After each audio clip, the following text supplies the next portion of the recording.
Kisah Anita seusai kasus viralnya Tumblr hilang terus mencuri perhatian publik.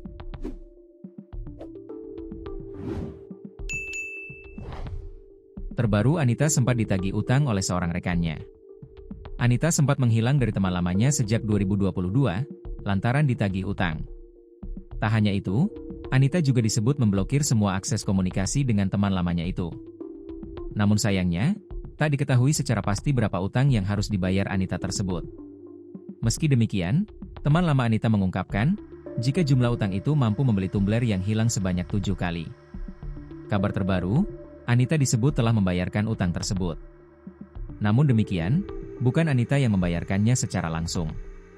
Dikutip Tribun Lampung Co.id dari tribunjakarta.com, kasus tersebut sepertinya sudah diselesaikan. Ada sosok penyelamat Anita yang membayarkan utang kepada Erika. Sosok itu adalah sang suami, Alvin Haris. Persoalan itu bisa diselesaikan dengan baik oleh Alvin. Sebuah tangkapan layar pesan langsung, DM, yang viral menunjukkan percakapan antara Alvin dan seorang perempuan bernama Sylvie. Sosok wanita itu diduga menjadi penghubung Erika dalam proses penagihan utang tersebut.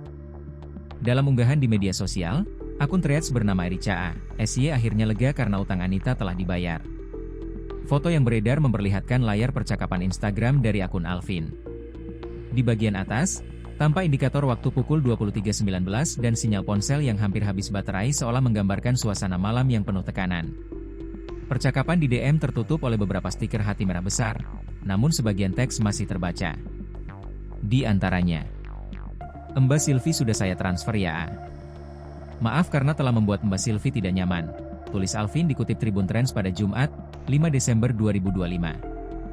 Di balik stiker hati, samar-samar tampak bukti transfer bank atas nama Alvin Haris Setiadi, yang diduga merupakan pembayaran utang milik Anita kepada Erika.